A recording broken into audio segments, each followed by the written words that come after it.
How Grump hated them.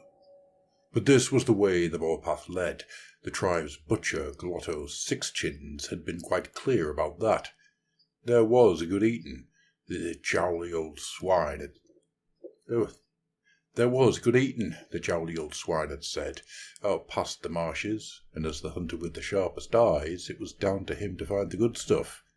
Thing is, Grump wasn't sure if he was the eater, or the one being eaten. Here he was, sloshing through knee-deep sludge with leeches all over his legs, each foot-long critter sucking hungry as a newborn piglet at his mother's teat.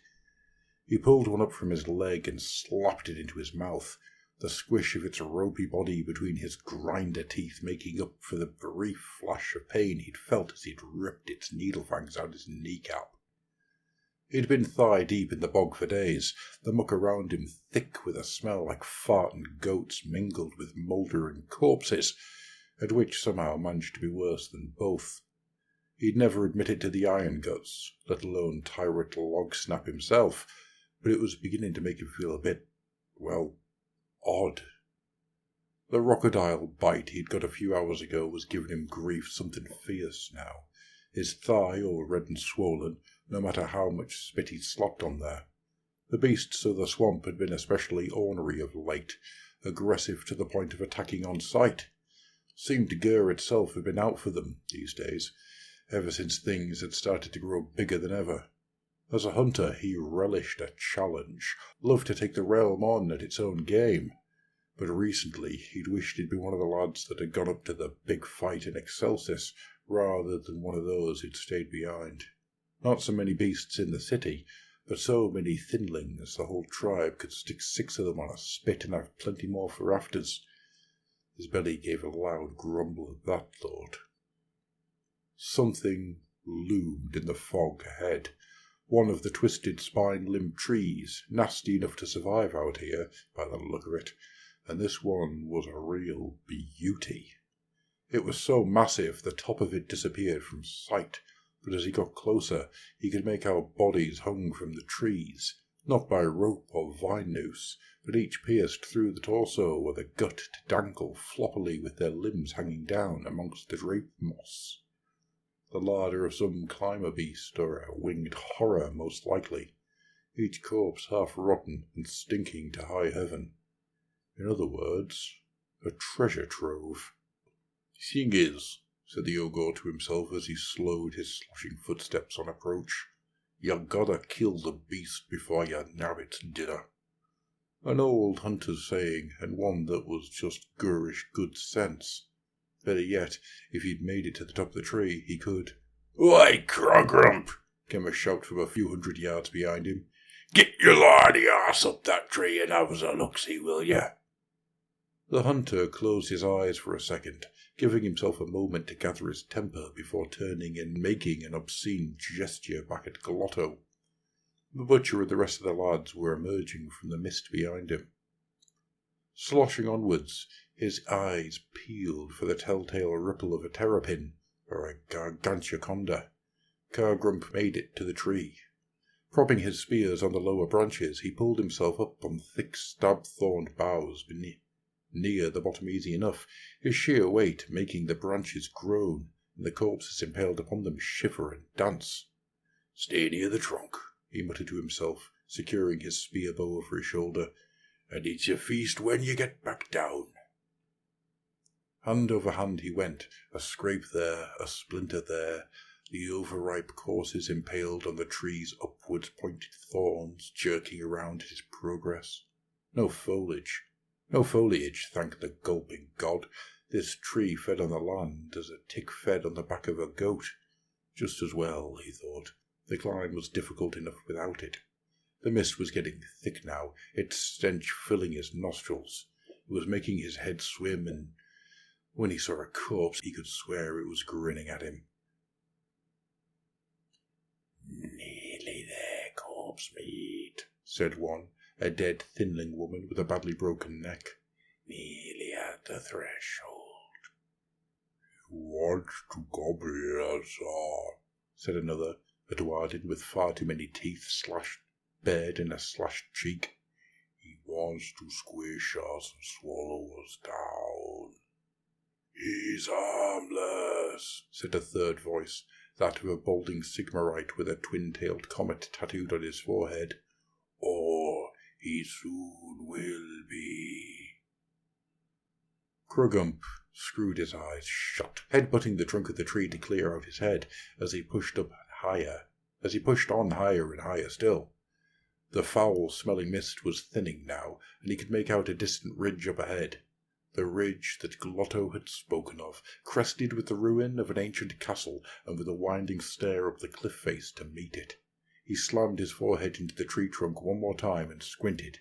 Sure enough, it was still there. At the ruined castle's top was what a flock of Krugrum took to be first birds of prey, but realized, given the scale of the fortress on which they were perched on, were in fact monstrous wyvern-like vultures, big enough to carry a grunter in their talons. Each had a green-skinned rider atop it.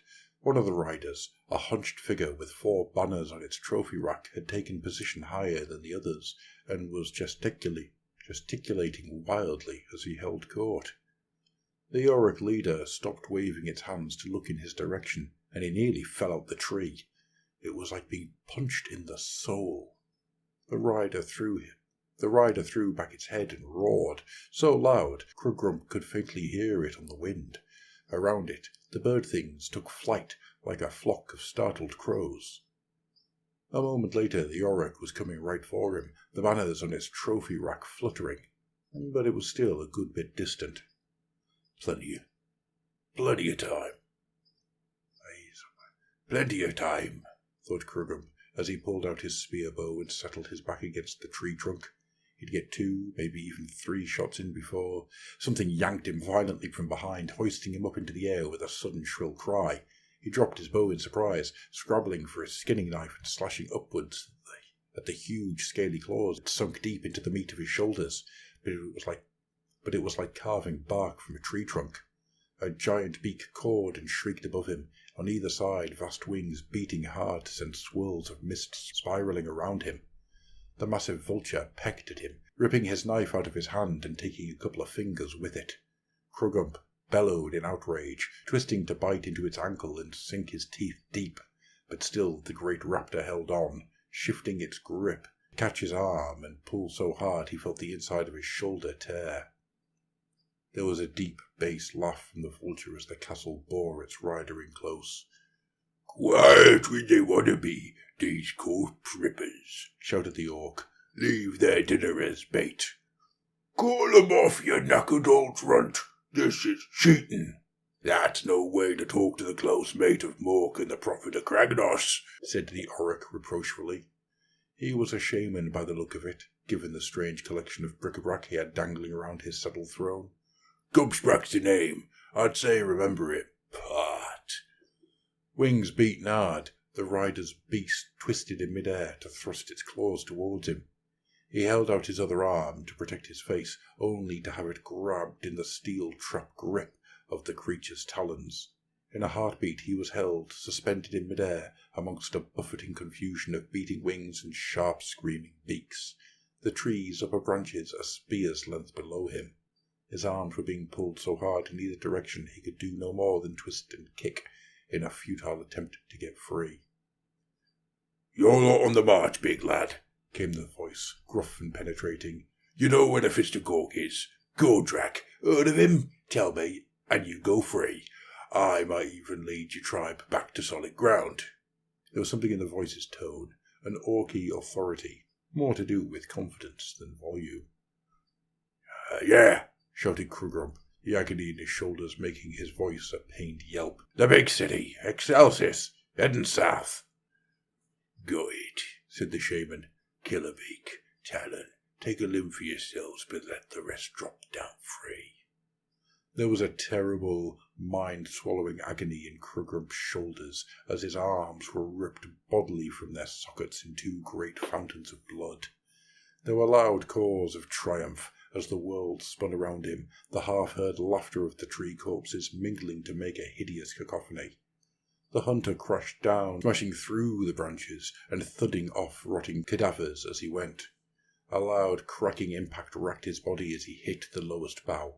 He could just about see a giant thorn-like protrusion stabbing up through his chest to point like a red claw raised to the sky. His vision swam, a pool of ink and blood with a distorted, jowly face in the midpoint. "Found something then?" said Glotto, the butcher's fat and sweaty face leering in close. His breath smelt like an offal heap in summer.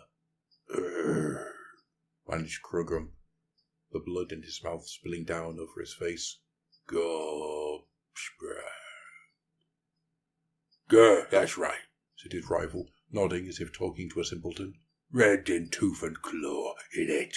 Shame to let good meat go to waste in a place like this, just as it's all kicking off. He patted Krugrum's cheek, cheery and malevolent, all at once, as he looked back over his shoulder. "Feeding time, lads!" he shouted, and a dozen toothy grins appeared in the hunter's blurring vision. "Look like old Krugum's found us some fresh meat after all."